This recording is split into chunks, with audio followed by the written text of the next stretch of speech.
is the second time in 3 years you've been shortlisted in this category. How does it feel to win? Surprising, for one, to be honest. There's really good fanzines in the category. Yeah, absolutely shocked, I think, all three of us, to be honest. Absolutely. Absolutely. Still in shock right now. I feel like we're worthy winners, but we're quite an unfashionable club, not used to winning things. And it's a proper fanzine with, it's like photocopied with staples and stuff. You'd do better out of this video if you had two of the Uniteds up here, wouldn't you? You know, I mean, like, you're gutted. I can see from your face that you're upset. You've got Doncaster Rovers up here. You've got nothing about Rovers, don't know anything about us. In the modern era of blogs and fan sites, what drives you to keep producing such a high quality of hard copy publication? I think the reason PopularStand started way back in '98 was because the fans didn't have a voice in the right format. And obviously, like, now there are many reasons for fans, many ways for fans to have a voice, online, social, what have you.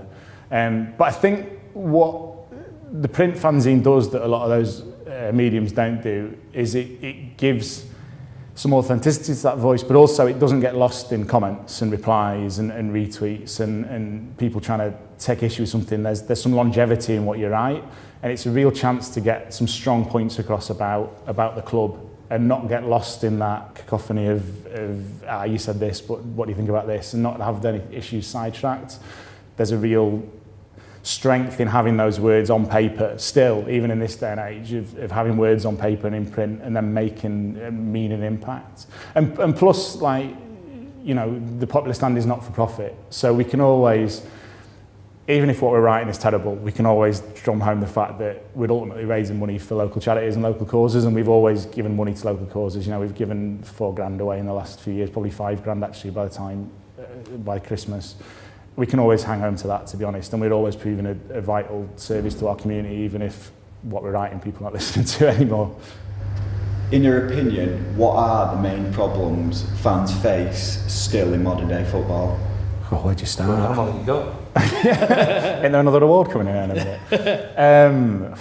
Where'd you start? It's too expensive. For the crux of many issues can probably go down to that fans are thought of too late in the day. It's kind of like, who do we want to play for us? How much do we pay them? Okay, now how much do we have to charge the fans to satisfy those wages? And that ekes down too many divisions. You know, at the start of tonight, they've talked about 20's plenty, and we've all paid 22 quid to go and watch the fourth tier on Saturday at Stevenage. And with the best will of the world to Stevenage, it ain't worth 22 quid to watch football at that level, even though we're top of the league. A lot needs to change, and it needs to change by putting the fans ahead of the players, I think. Yeah, I completely agree. I mean, obviously you're going to get a different perspective from us in the fourth tier, as you might a lot of Premier League clubs who are going to be incredibly more peeved off than we are. But listen, the cost on the gate is going to be a fundamental thing. Even the cost watching at home is even too much anymore. So where do the fans fit in? The thing is, like, if you support a team in the fourth tier now, like, I mean, there's a lot of people who, like, don't want us. You know, like. The people who run football, like, they're not bothered about us. Like, they want to put B teams, you know, in our league, you know, like. So I don't know. I kind of feel the fact that, you know, Glenn puts a lot of effort to his fanzine and the people who write for it. Just started a podcast recently, like, and the fact that people engage with that is, like, sort of testament to the fact that, you know, we do matter. Yeah, there's a lot of. I think there's too much sort of, for want of better, retweets over fans in the way football's covered, and like James said, it's like the third, fourth tier of the league and below that are just dropped off the radar in recent years.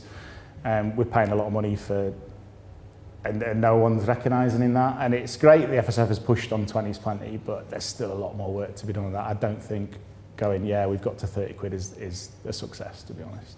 So huge thank you to everyone who's written PopularStand over the last few years. So I'm not even going to attempt to list them because I'll inevitably miss people out, but they know who they are. And everyone who's ever bought a copy, sold a copy, just for helping us go in and getting us to this point, really. And Jamie Coppinger.